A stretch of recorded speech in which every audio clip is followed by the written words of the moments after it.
I'm Sophia Martinez, 25 years old, and 2 weeks before Christmas, my parents called to uninvite me from our family gathering. They said I was too much of a disappointment with my failed art career and unmarried status to deserve a seat at their table. As I hung up the phone, tears streaming down my face, I stared at my laptop screen showing something they had no idea existed, my secret $100 million trust fund balance that could change everything. Before we dive into this incredible journey, let me know where you're watching from in the comments below. Hit that like button if you've ever felt rejected by family, and don't forget to subscribe because this story takes some wild turns you won't believe. Now, let me tell you exactly how this nightmare Christmas became the most empowering moment of my life. The call came on a Tuesday evening while I was working on a new painting in my studio apartment. When I saw my mother's name on the phone, I expected the usual holiday planning conversation about what dish to bring or what time to arrive. Instead, Catherine Martinez's voice carried an icy tone I'd never heard directed at me before. "Sophia, your father and I have been talking, and we've decided it would be best if you didn't join us for Christmas this year," she said without any preamble or warmth.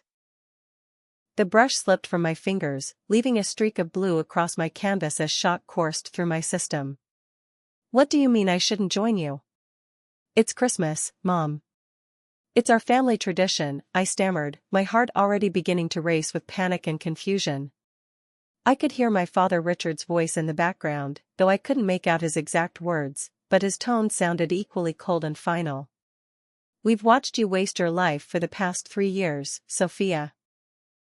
You're 25 years old, unmarried, living in that tiny apartment, and chasing some ridiculous dream of being an artist that's clearly never going to happen. Your brother Miguel has built a successful law practice, bought a beautiful home, and is engaged to a wonderful woman from a respected family. Your sister Carmen has been married for 4 years, has 2 beautiful children, and contributes meaningfully to our community through her volunteer work. Meanwhile, you're still playing with paintbrushes like a child." Each word felt like a physical blow to my chest. I sank into my desk chair, staring at the painting I'd been working on, a piece that had taken me months to perfect and that I was genuinely proud of. "Mom, my art is important to me. I've sold several pieces this year, and I'm building a reputation in the gallery scene. Just because I'm not following the same path as Miguel and Carmen doesn't mean I'm failing at life." "Sophia, stop being delusional," Richard's voice came clearly through the phone now, indicating that Catherine had put me on speaker. "You sold what, 3 paintings this year? For how much? A few $100s each? That's not a career, that's a hobby. We're embarrassed to tell our friends what you do for a living. When people ask about our children, we talk about Miguel's law firm and Carmen's family, and then we have to make excuses for why our youngest daughter is still playing pretend artist." The cruelty in his words was breathtaking. These were the people who had raised me, who had supposedly loved me unconditionally, and yet they were dismantling my self-worth with surgical precision. "Dad, I can't believe you're saying these things. I thought you supported my dreams. You used to say my artwork was beautiful. That was when you were a child, Sophia. Children draw pictures and parents put them on the refrigerator. Adults have real jobs and real responsibilities. Your grandmother Rose tried to defend you earlier when we were discussing this, but even she had to admit that you're not living up to your potential. We've decided that having you at Christmas would just create tension and remind everyone of what a disappointment you've become." My grandmother had tried to defend me. Sweet, 78-year-old Rose, who had always been my biggest supporter, and even she had been overruled by my parents' harsh judgment. "Where is Grandma Rose now? Can I talk to her?" "She's resting." This conversation upset her quite a bit, but she understands that sometimes tough love is necessary. Miguel and Carmen both agree with our decision. They think it's time you faced reality and stopped living in a fantasy world. Your Uncle Fernando and Aunt Lucia also think it's best if you spend some time reflecting on your life choices instead of celebrating as if everything is fine. The revelation that my entire extended family had discussed and agreed upon my exclusion felt like a betrayal beyond anything I could have imagined. These people had watched me grow up, had celebrated my achievements throughout school, had encouraged my artistic talents when I was younger, and now they had collectively decided I was such a failure that I didn't deserve to be included in our family Christmas. So what am I supposed to do? Spend Christmas alone because you've all decided I'm not good enough? My voice cracked with emotion, and I hated how vulnerable I sounded, but the pain was overwhelming. Maybe spending Christmas alone will give you time to think about making some real changes in your life. Get a proper job, find a nice man to settle down with, start acting like an adult instead of a perpetual teenager. When you're ready to be a productive member of this family, we'll welcome you back with open arms. After they hung up, I sat in stunned silence for what felt like hours. The painting I'd been working on seemed to mock me with its vibrant colors and careful composition. Here was something I'd created with skill and passion, something that represented hundreds of hours of practice and dedication, and my family saw it as nothing more than a childish waste of time. I looked around my small apartment, seeing it suddenly through their eyes, cramped, modest, the home of someone who hadn't achieved traditional markers of success. But then my gaze fell on my laptop, and I remembered something they had no idea about. Something that would change this entire narrative if I chose to reveal it. 3 hours after the devastating call from my parents, my phone rang again. This time, it was my grandmother Rose calling from her own cell phone, speaking in hushed tones that told me she was hiding this conversation from the rest of the family. "Sweetheart, I had to wait until everyone left before I could call you. I am so sorry about what happened tonight. I tried to stand up for you, but Richard and Catherine had already made up their minds, and they had Miguel and Carmen backing them up. I've never seen them so cold and determined about anything. Grandma, I can't believe they've excluded you from Christmas too. When Mom mentioned you were resting, I thought you were just tired, not that they'd basically pushed you out of the conversation entirely." My heart ached knowing that my sweet grandmother, who had never done anything but love and support our family, was also being marginalized. "Oh honey, they haven't exactly uninvited me, but Catherine made it very clear that if I can't get behind their decision about you, then maybe I should reconsider whether I'm contributing positively to the family dynamic. She said I'm getting too old to understand what's best for the younger generation, and that my support of your artistic pursuits has been enabling your unrealistic expectations." Rose's voice carried decades of hurt and frustration that went far beyond tonight's events. "Sophia, I need to tell you something that I've never shared with anyone. Your mother Catherine came from a very modest background when she married your father. Her family struggled financially, and Richard's family looked down on her for years until she proved herself worthy by adopting their values completely. Now she's forgotten where she came from, and she's trying to force you into the same mold that nearly broke her spirit when she was young." This revelation about my mother's background explained so much about her rigid expectations and her obsession with traditional markers of success. She'd been judged harshly by my father's family, and now she was perpetuating that same cycle of judgment with me. "Grandma, what if we didn't spend Christmas with them this year? What if we did something completely different, something that would show them exactly what they're missing by excluding us?" The idea was forming in my mind as I spoke, growing stronger with each word. "What did you have in mind, sweetheart?" Rose's voice carried a hint of excitement that told me she was ready for an adventure. "What would you think about spending Christmas in Paris? Just the two of us, having the most magical holiday experience we can imagine. We could stay in a beautiful hotel, see the Christmas markets, visit museums, eat incredible food, and document the whole thing to show them what a real Christmas celebration looks like." Rose was quiet for a long moment, and I worried I'd suggested something too extravagant or overwhelming for her. But when she spoke again, her voice was filled with determination I hadn't heard in years. "Sophia, I've been saving money for decades, investing wisely, and I have more than enough for both of us to have the most wonderful Paris Christmas imaginable.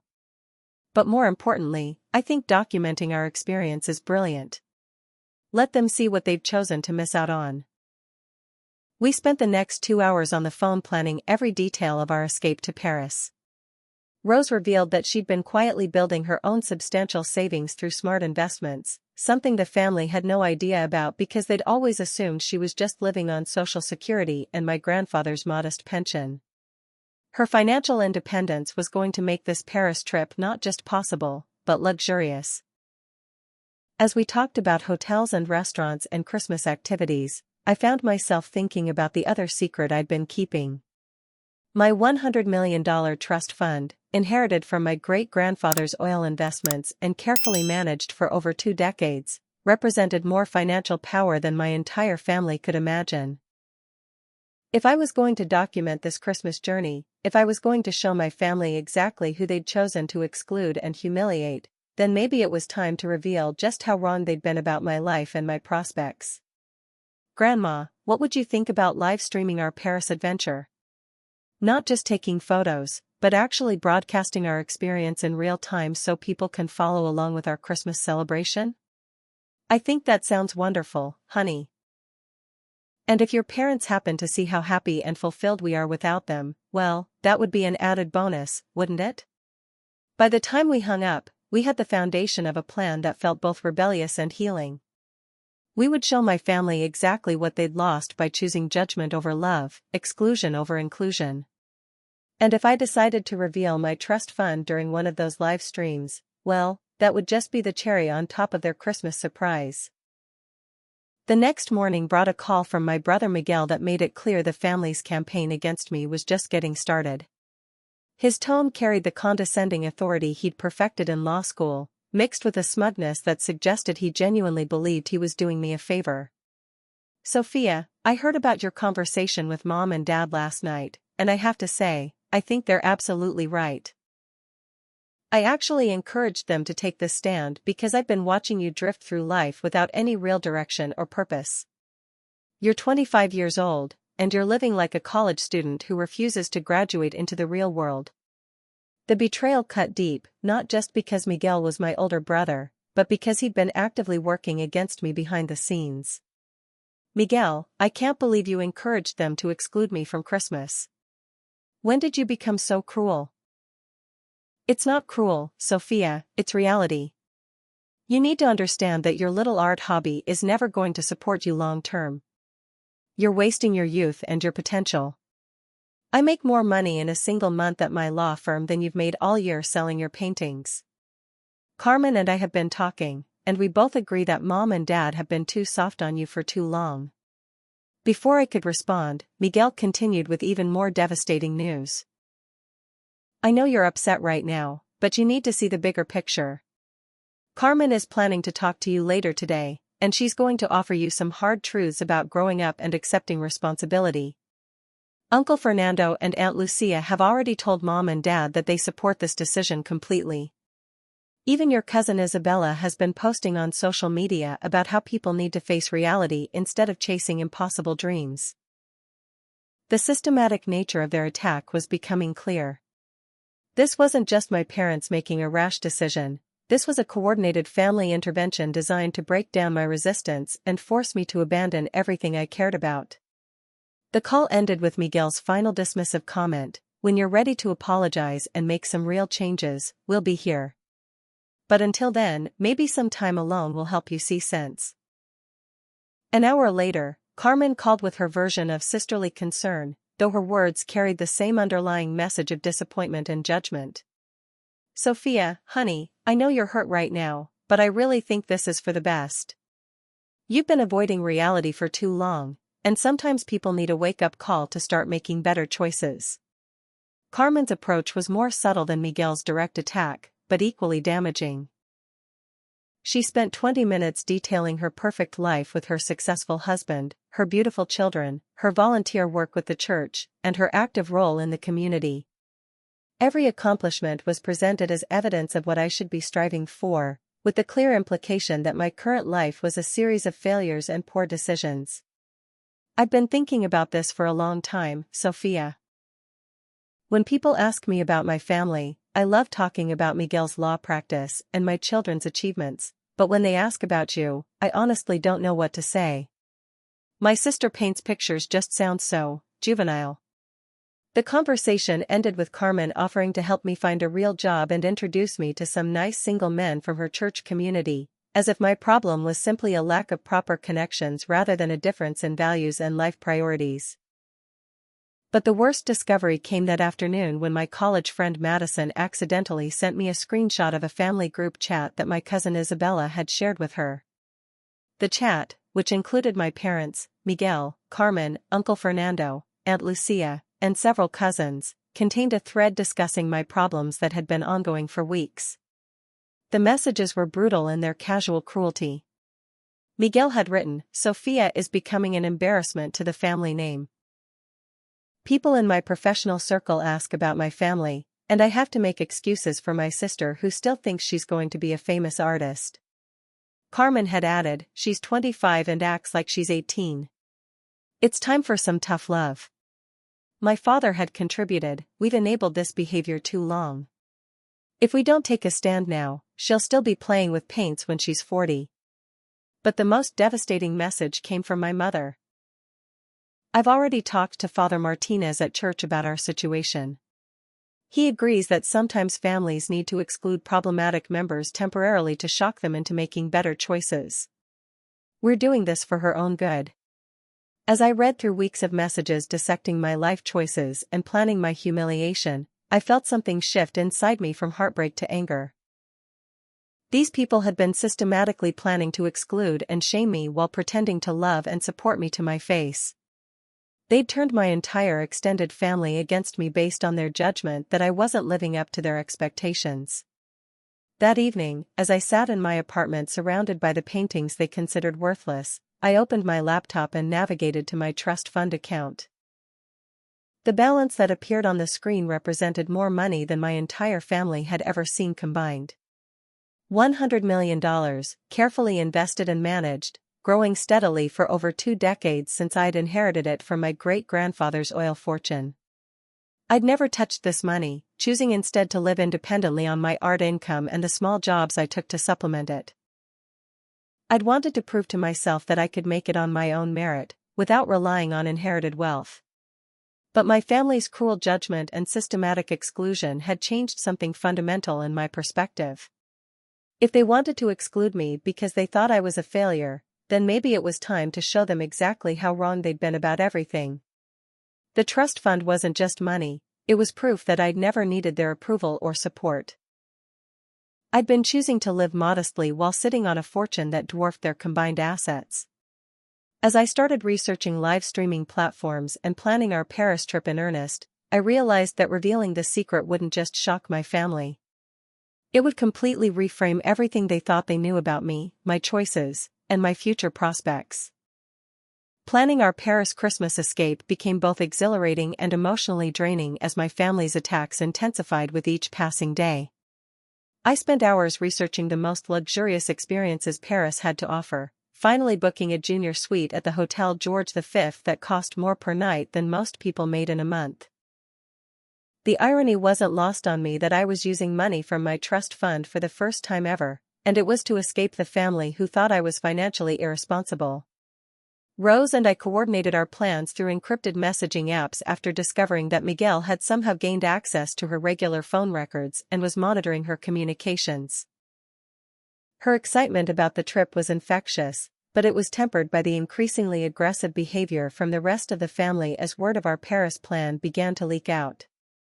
The first major escalation came when Miguel attempted to have Rose declared mentally incompetent, filing preliminary paperwork claiming that I was manipulating an elderly family member and potentially engaging in financial elder abuse. The accusation was so outrageous and legally baseless that his own law firm colleagues questioned his judgment, but it revealed just how far he was willing to go to maintain control over the family narrative. Miguel actually called my bank trying to freeze my accounts, Rose told me during one of our secret phone conversations. When that didn't work, he showed up at my apartment with Carmen and tried to stage some kind of intervention. They brought a stack of travel brochures for senior living communities and started talking about how Paris would be too stressful for someone my age. Meanwhile, my mother Catherine had begun rallying her church community against me, spreading a carefully crafted version of events that painted me as a selfish daughter who was abandoning her family during the most important holiday of the year. She'd convinced several family friends to call me with disapproving lectures about respecting my elders and honoring family traditions.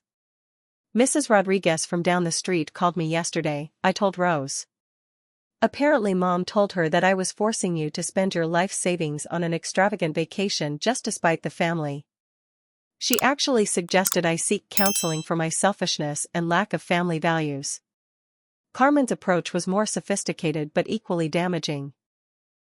She'd launched a subtle social media campaign that never mentioned me directly but featured constant posts about the importance of family unity, the selfishness of people who put their own desires above family harmony, and the sad reality of relatives who abandon their loved ones during difficult times. Her friends and followers regularly commented with sympathetic messages about dealing with difficult family members who refused to see reason. The attacks weren't limited to emotional manipulation. Cousin Diego, who worked for a major airline, attempted to sabotage our travel plans by calling the airline with a fabricated emergency claim, saying that Rose was suffering from dementia and shouldn't be allowed to travel internationally without family supervision. It took 3 hours and multiple forms of documentation to resolve the issue and ensure our flights wouldn't be cancelled. Diego told the airline representative that I was being kidnapped by my granddaughter and taken to Paris against my will, Rose said with a mixture of outrage and dark humor. When they called me directly to verify, I told them that the only thing I was being forced to do was listen to family members who think they know what's best for me better than I do myself. My father Richard escalated his own involvement by threatening legal action to stop what he called the kidnapping of his mother-in-law. His threats were empty since Rose was a competent adult making her own decisions, but they created an atmosphere of constant stress and conflict that made the final preparations emotionally exhausting. Throughout all of this drama, my friend Jessica from the art gallery provided crucial emotional support and practical help. She'd overheard a conversation between Carmen and one of her church friends where Carmen revealed that my mother was planning to publicly shame me at a family gathering after Christmas, detailing all of my failures and disappointing life choices to extended family members who hadn't been directly involved in the exclusion decision. Carmen actually said she was looking forward to the family meeting where they could all discuss what to do about the Sophia problem, Jessica reported. She talked about it like you were some kind of family disease that needed to be cured or cut out entirely. As I finalized our travel arrangements and began setting up the live streaming equipment, I found myself thinking more and more about the nuclear option sitting in my bank account. The $100 million trust fund represented not just financial security, but complete independence from every person who was currently trying to control and manipulate me. I spent an entire afternoon researching live streaming platforms, finally settling on a combination of YouTube, Instagram Live, and TikTok that would give us the widest possible audience for our Christmas revelation. I created accounts under the name Christmas Truth Project with the tagline, "Sometimes the best family Christmas happens with the family that actually loves you." The preliminary videos I posted about our upcoming Paris adventure began gaining traction immediately, with viewers expressing support for our decision to create our own Christmas magic instead of tolerating family rejection. The comment sections filled with stories from people who'd experienced similar family dynamics, and I realized that our story was resonating with far more people than I'd expected. "Grandma, I think our little rebellion might end up being bigger than we planned," I told Rose as we did final packing preparation. "People are really connecting with the idea of choosing joy over obligation, especially during the holidays." "Good," she replied with fierce determination. "Let everyone see what happens when people choose love over judgment. And if your parents and siblings happen to learn something about the consequences of their cruelty, well, that would just be perfect timing for the Christmas season." Our arrival at Charles de Gaulle Airport felt like stepping into a fairy tale after weeks of family warfare. The first-class cabin had been spacious and comfortable, allowing Rose to rest during the flight while I planned our first live stream. As we collected our luggage and made our way to the waiting car service, I could see the excitement and relief in my grandmother's eyes that mirrored my own feelings. The Hotel George V exceeded even my highest expectations, with staff who treated us like royalty from the moment we stepped into the opulent lobby. Our junior suite overlooked Avenue George V with glimpses of the Eiffel Tower in the distance, and Rose actually gasped with delight when she saw the marble bathroom and the fresh flower arrangements that filled every room. "Sophia, this is the most beautiful place I've ever stayed," she said, spinning slowly to take in every detail of our luxurious accommodations. "I feel like a princess in a castle. How did you manage to afford something this incredible?" I deflected the question about money, knowing that the trust fund revelation would be much more powerful during a live stream with a larger audience. Instead, I focused on setting up our equipment for our first broadcast from the hotel room, testing camera angles and lighting while Rose explored every corner of our temporary Parisian home. Our inaugural live stream began casually, with me introducing our Christmas adventure to the growing audience that had been following our story. "Hi everyone, we made it to Paris. I'm here with my amazing grandmother Rose, and we're about to show you what a real Christmas celebration looks like when it's built on love instead of judgment." The chat filled with supportive messages from viewers around the world, with people sharing their own stories of family rejection and celebrating our decision to choose joy over obligation. Within an hour, we had several thousand people watching as Rose gave a tour of our beautiful suite and shared her excitement about experiencing Paris for the first time. But our moment of peace was short-lived.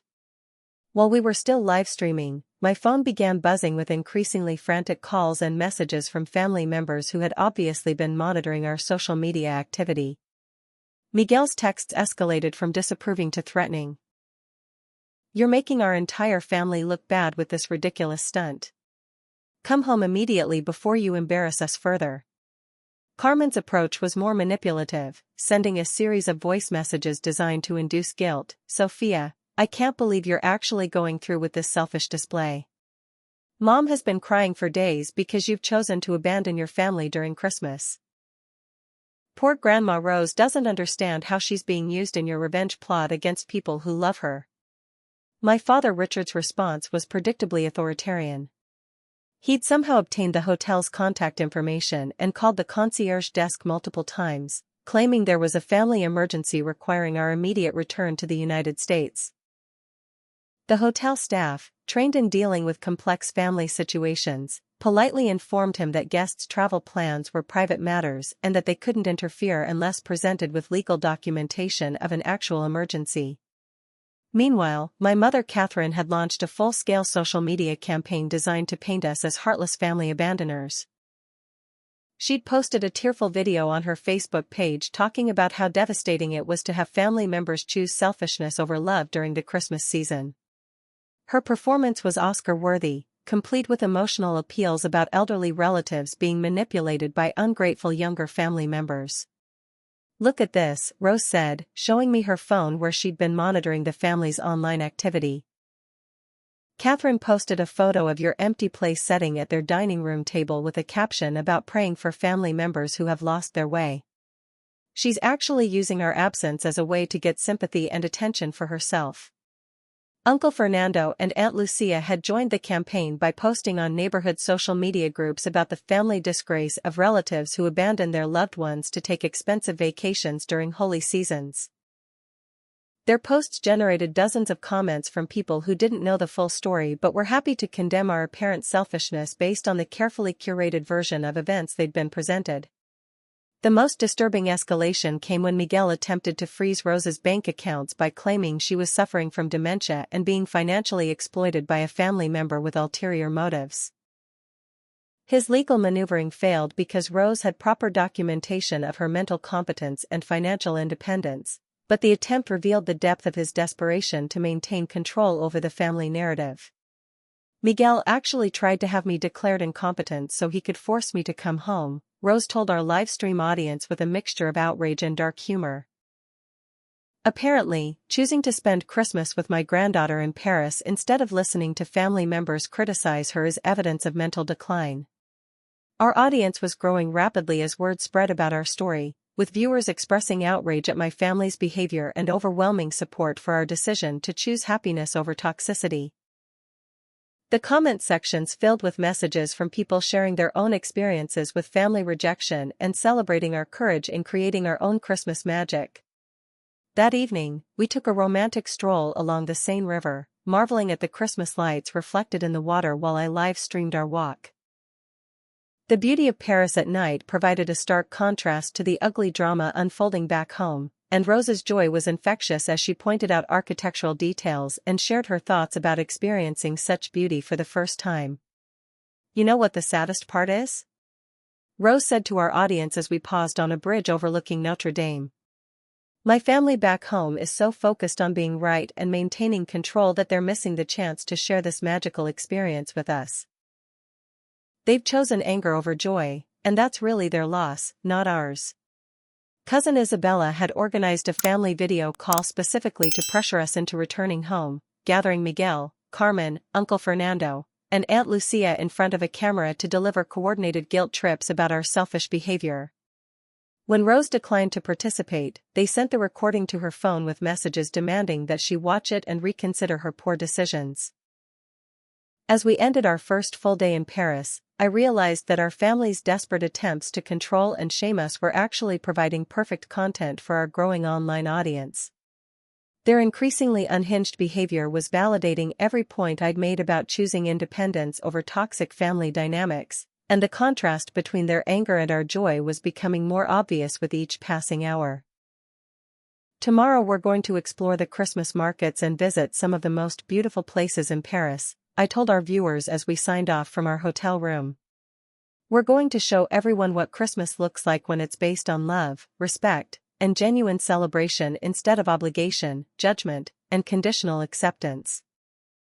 Christmas Eve in Paris dawned crisp and clear, with frost on our hotel windows creating delicate patterns that Rose photographed with childlike wonder.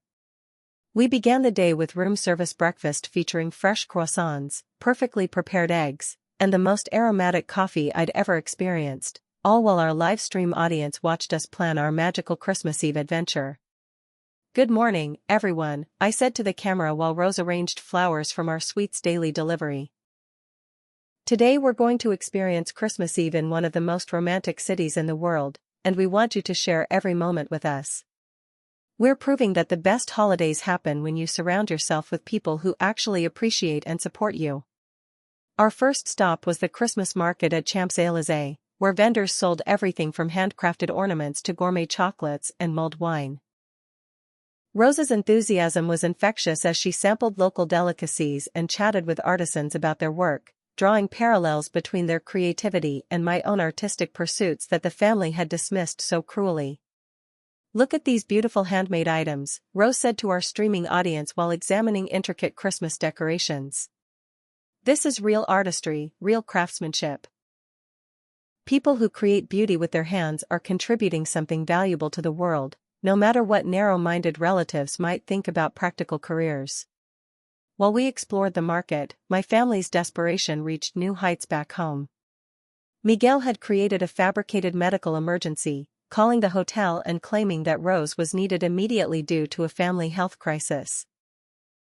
When the hotel staff asked for specific details and contact information for medical facilities, Miguel's story quickly fell apart, but not before causing an hour of stress and confusion. Miguel told them that Dad was having chest pains and asking for his mother-in-law, Rose explained to our viewers after we sorted out the false alarm. When the hotel called the hospital he mentioned, they had no record of any emergency. He actually tried to lie about a medical crisis just to manipulate me into coming home. Carmen's approach was more sophisticated but equally manipulative. She'd launched a coordinated social media campaign involving her church community, posting photos of their Christmas Eve service with captions about praying for family members who had chosen material pleasures over spiritual obligations. Her friends flooded the comments with sympathetic messages about dealing with relatives who abandon faith and family during holy seasons. The most disturbing development came when my father Richard attempted to contact the Paris hotel directly, claiming we were using stolen credit cards to fund our extravagant vacation. His accusation prompted a brief investigation that ended quickly when the hotel's financial department verified that all charges were legitimate and properly authorized, but the incident revealed the lengths to which he was willing to go to sabotage our experience. Richard actually tried to get us arrested for credit card fraud, Rose told our shocked audience. Apparently, the idea that I might have saved money for decades and chosen to spend it on a wonderful experience with my granddaughter is so unthinkable that he assumed we must be criminals. Our Christmas Eve dinner at Lou Bristol's restaurant was a masterpiece of French culinary artistry, with each course more exquisite than the last. We live-streamed the entire experience, sharing our reactions to flavors and presentations while Rose told stories about her own childhood Christmases during much harder times. When I was growing up during the Depression, we were lucky to have a chicken for Christmas dinner, she told our audience while savoring perfectly prepared duck with cherry sauce. My parents taught me that Christmas isn't about the money you spend or the traditions you follow.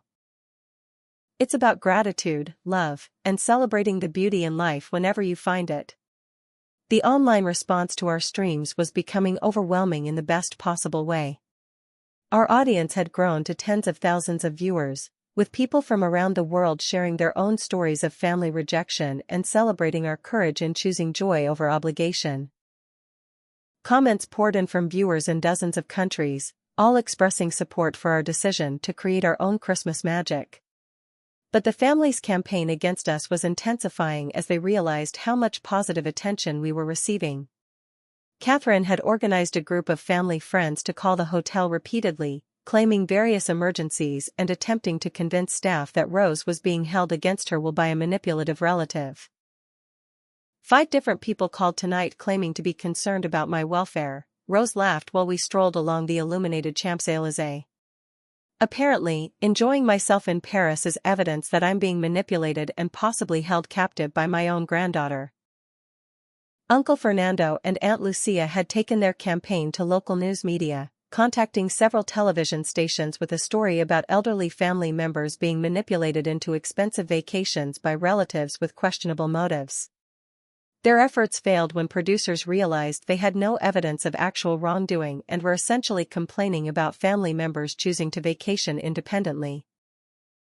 The evening reached a perfect crescendo as we attended midnight Christmas service at Saint Chapelle, streaming the beautiful ceremony while Rose whispered stories about her own faith journey and how she'd learned to distinguish between genuine spiritual values and the judgmental attitudes that some people disguised as religious devotion. Real faith teaches us to love unconditionally and support each other's happiness, she told our audience as we lit candles during the service. When people use religion to justify excluding and shaming family members, they've missed the entire point of what Christmas is supposed to represent.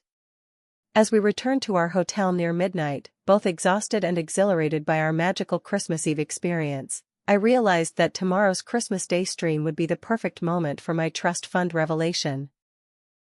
Our audience was invested in our story, my family's behavior had validated every point I'd made about toxic dynamics, and the contrast between their anger and our joy was providing the perfect backdrop for the truth bomb I was about to drop. Tomorrow is going to be very special, I told our viewers as we signed off from our luxurious suite. We have a Christmas surprise that's going to change everything, and we want you all to be part of the moment when the truth comes out.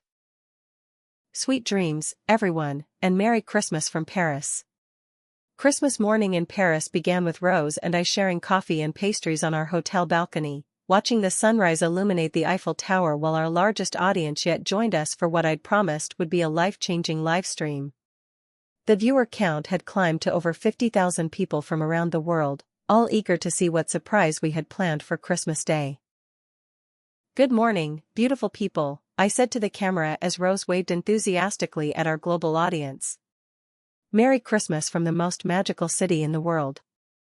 Today we're broadcasting from Trocadero with the Eiffel Tower behind us, and we have something very special to share with you that's going to explain a lot about why our family has been so desperate to control us.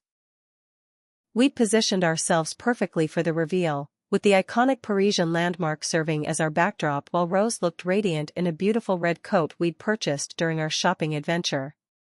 The comments section was already flowing with Christmas greetings and expressions of support from viewers who'd been following our journey from the beginning.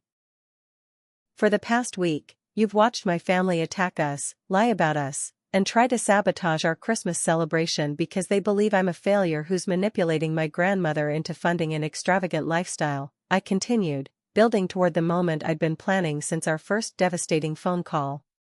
They've painted me as a broke artist living in a tiny apartment, chasing impossible dreams while being a financial burden on everyone around me.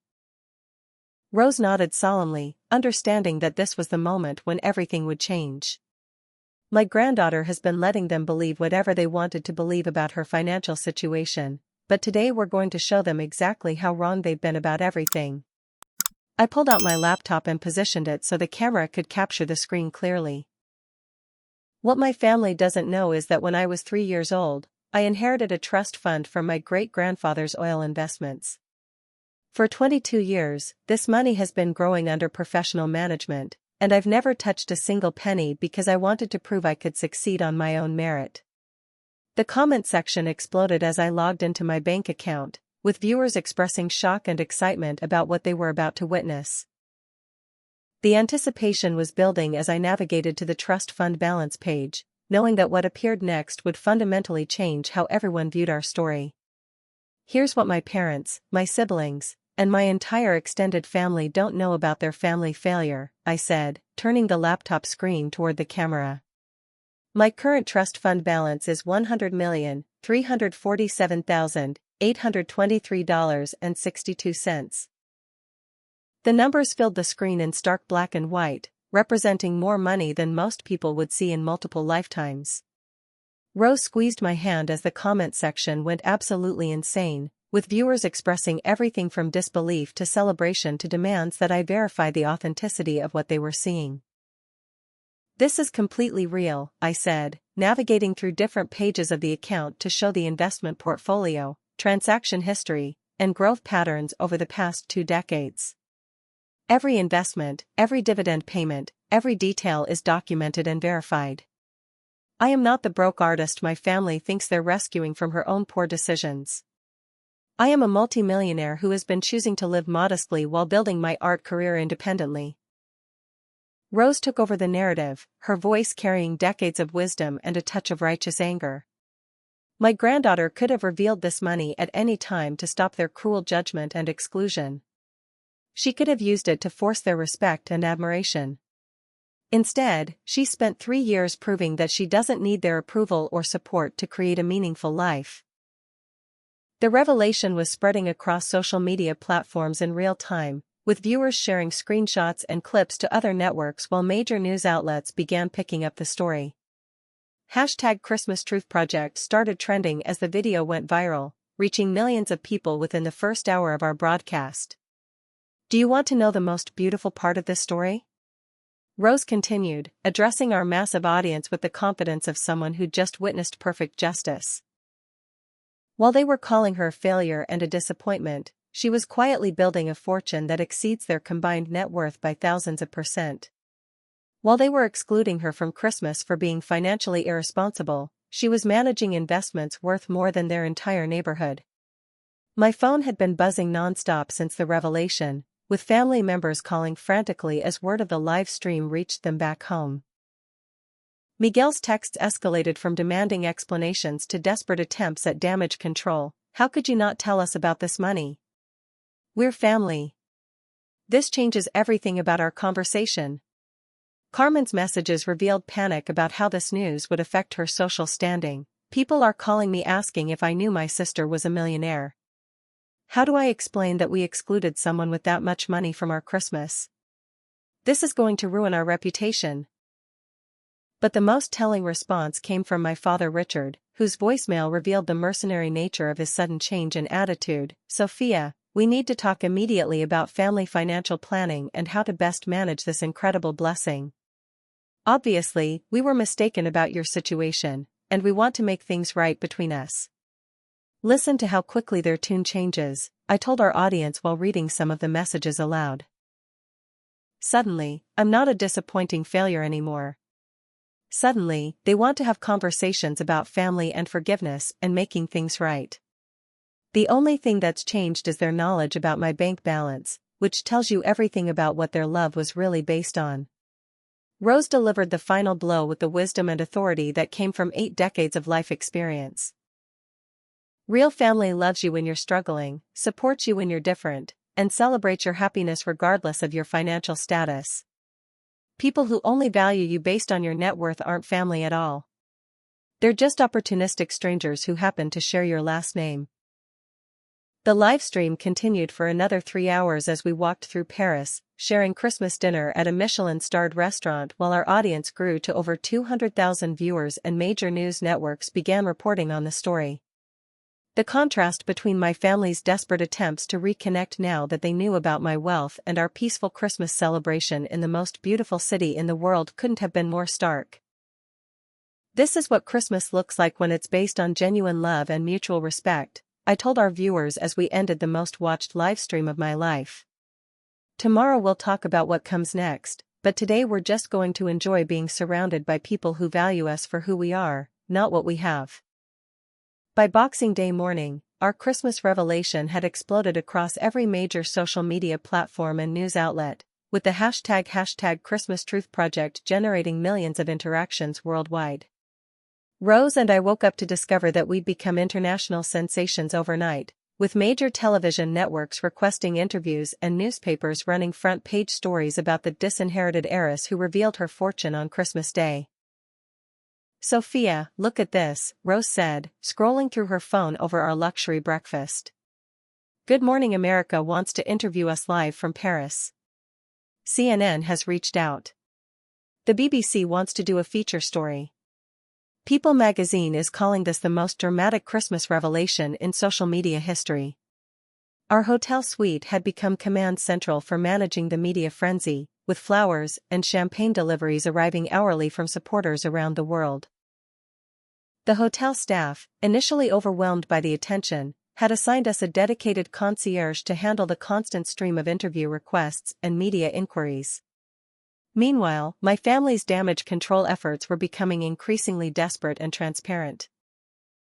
Miguel had hired a crisis management firm to help reshape the narrative, resulting in carefully crafted statements claiming that the Christmas exclusion had been based on a misunderstanding rather than the systematic judgment and cruelty that had been documented in our live streams. Miguel's crisis management team released a statement saying the family was going through a difficult period of miscommunication and that everyone regrets how the situation escalated. I read aloud during our morning stream to an audience that had grown to over 300,000 regular viewers. Notice how they're framing this as mutual fault rather than acknowledging that they spent weeks planning my humiliation and exclusion. Carmen had taken a different approach, deleting all of her previous social media posts that had attacked or dismissed me and replacing them with carefully curated content about family forgiveness and the importance of supporting each other through misunderstandings. Her attempts at revisionist history were particularly transparent since screenshots of her original posts were circulating widely across social media platforms. Carmen posted a throwback photo of us as children with a caption about how she's always been proud of her sister's artistic talents, Rose said with barely contained laughter. This is the same person who told our entire family that talking about Sophia's art career was embarrassing because it sounded so juvenile. My father Richard's response was perhaps the most revealing, as he'd hired a public relations firm to position him as a loving father who had been misguided by concern for his daughter's welfare. His carefully scripted interviews with local news stations painted him as someone who had made mistakes out of love rather than someone who had systematically tried to destroy his daughter's self-worth and independence. Richard is doing interviews claiming that he was just worried about my financial security and didn't realize I was capable of managing money independently, I told our audience while showing clips of his television appearances. He's positioning himself as a protective father rather than acknowledging that he tried to have my grandmother arrested for credit card fraud and attempted to sabotage our vacation multiple times. The most shocking development came when Uncle Fernando and Aunt Lucia held a press conference claiming they had been pressured by other family members to participate in excluding me and had never personally agreed with the decision. Their attempt to rewrite history was particularly brazen since their own social media posts about family disgrace were still visible and widely circulated. Uncle Fernando actually told reporters that he and Aunt Lucia were planning to invite me to their house for Christmas but were overruled by my parents, Rose said, shaking her head at the audacity of their lies. These are people who posted on neighborhood social media about how embarrassing it was to have family members abandon their loved ones during holy seasons. Cousin Isabella's damage control efforts were the most pathetic, as she attempted to claim that her social media posts about people needing to face reality instead of chasing impossible dreams had been taken out of context and weren't directed at me specifically. She'd actually created a new Instagram story claiming she had always supported my artistic pursuits and was proud of my success. But the most telling revelation came from family friends and neighbors who began coming forward with stories about how my parents and siblings had been badmouthing me for months, sharing details about conversations that contradicted all of their current claims about love and support and misunderstanding. Mrs. Peterson from Mom's Book Club called a reporter to say that Catherine had been complaining about my failures for over a year, I shared with our audience. She said Mom regularly talked about how embarrassing it was to have a daughter who wasn't married and was still playing with paints instead of having a real career. This wasn't a recent misunderstanding. This was a long-term pattern of judgment and shame. The online response to our story had evolved beyond simple entertainment into a cultural phenomenon, with therapists and family counselors using our experience as a case study in toxic family dynamics and the importance of setting healthy boundaries. Support groups for people dealing with family rejection were sharing our story as an example of how to maintain dignity while protecting yourself from emotional abuse. We're getting messages from people all over the world who are dealing with similar family situations, Rose told our viewers during our afternoon stream from the Louvre Museum. Our story is helping people recognize that they deserve better treatment from the people who are supposed to love them unconditionally. Major brands had begun reaching out with sponsorship opportunities and collaboration proposals, recognizing that our authentic story of choosing self-respect over family obligation was resonating with millions of people who felt trapped in similar dynamics. Publishers were offering book deals, documentary producers were proposing film projects, and motivational speaking agencies were requesting our availability for events.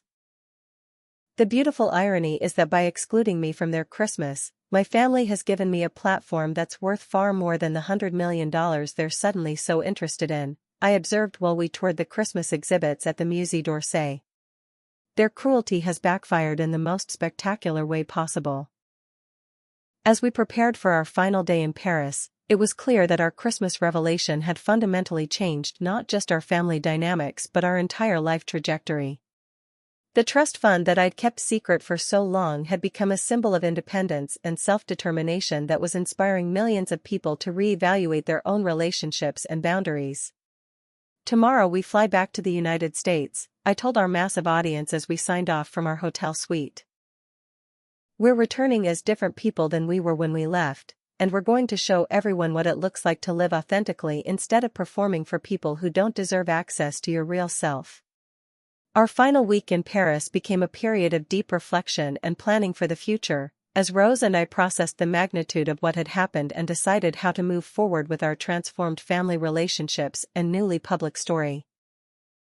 The global response to our Christmas revelation had created opportunities we never could have imagined, but more importantly, it had clarified our values and priorities in ways that felt genuinely life-changing. You know what I've learned through all of this? Rose said as we packed our belongings on our last morning in the George V suite. I spent decades trying to keep peace in a family that didn't value peace as much as it valued control. I enabled their behavior by accepting their treatment of you because I thought family harmony was more important than individual dignity. The conversations we'd had over the past week about family dynamics, financial independence, and authentic relationships had been more valuable than any amount of money in my trust fund. Rose had shared stories about her own marriage and child-rearing that revealed patterns of accommodation and compromise that had ultimately enabled the very behavior we'd been forced to escape. I've decided that when we go home, I'm not going to pretend that their apologies and damage control efforts represent genuine change, I told our final livestream audience, which had grown to over 500,000 regular viewers. Real change requires acknowledgement of harm caused, genuine remorse for specific actions, and concrete evidence of different behavior over time. None of my family members have demonstrated any of those things. The trust fund revelation had fundamentally altered how I thought about money and independence. For 22 years, I'd known I had financial security but had chosen to live as if I didn't, wanting to prove my worth through my own efforts. The experience of having my family attack my financial responsibility while I sat on a 9-figure fortune had taught me valuable lessons about the difference between secrecy and privacy, between hiding assets and maintaining boundaries. I'm going to continue living modestly and building my art career on my own merit, I explained to viewers who had been asking about my plans for the trust fund money. But I'm also going to use some of this wealth to support other artists who are struggling to build careers while dealing with family pressure to choose more traditional paths. Sometimes people need to see that success is possible in order to persist through difficult periods. Rose had made her own decisions about family relationships moving forward, drawing boundaries that prioritized her mental health and genuine happiness over the performance of family unity that had characterized her previous approach to difficult relatives. I'm going to continue living independently and making my own choices about how to spend my time and energy, she told our audience with the confidence of someone who had finally prioritized her own well-being. If family members want to be part of my life, they need to demonstrate that they value me as a person rather than as someone they can control and manipulate. The book and documentary deals that had emerged from our viral story were providing new opportunities to share our experience with even broader audiences, but we'd been selective about partnerships that aligned with our values rather than simply capitalizing on our moment of fame. The speaking engagements we'd accepted focused on topics like family boundaries, financial independence, and the courage to live authentically despite social pressure. Our story resonated with so many people because family rejection and conditional love are much more common than most people want to admit, I observed during our final Paris stream. We've given people permission to recognize that they deserve better treatment and that walking away from toxicity isn't selfish, it's necessary for psychological survival. The responses from my immediate family had evolved from desperate damage control to resigned acceptance that their manipulation tactics were no longer effective. Miguel's attempts to reconnect had been consistently focused on financial planning and family wealth management rather than acknowledging the emotional harm he'd caused. Carmen's efforts centered on social rehabilitation rather than genuine apology or behavior change. What's become clear is that their interest in reconciliation is directly proportional to their knowledge of my net worth, I told our audience while we walked through the Tuileries garden on our final afternoon. That tells me everything I need to know about what our relationship was actually based on and what it would become if I allowed them back into my life without requiring real change. The decision about whether to maintain any contact with family members moving forward would be based on their willingness to do genuine work on themselves and their relationship patterns.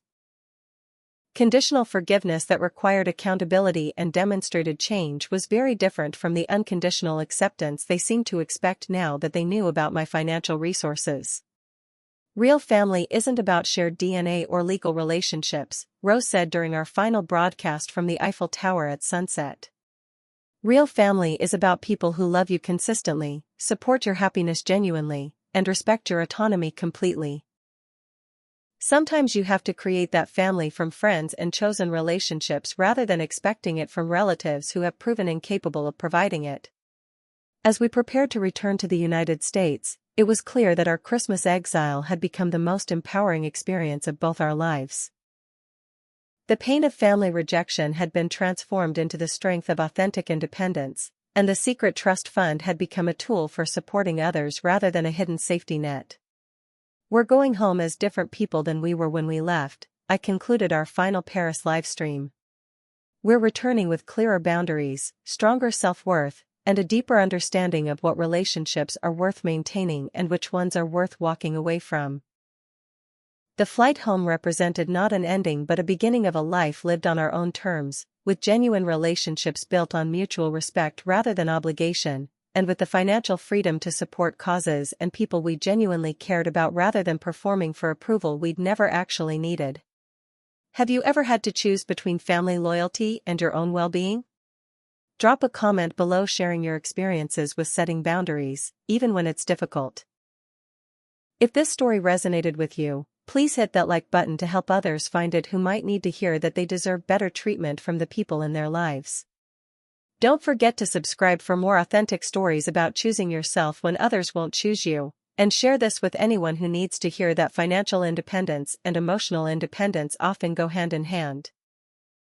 Thank you for joining us on this incredible journey from rejection to empowerment. And remember that sometimes the best Christmas gift you can give yourself is the courage to walk away from people who don't value what you bring to their lives. Wishing you all the strength to create the family and life you deserve, Whether that's with relatives who earn their place through love and respect, or with chosen family who see your worth from the beginning.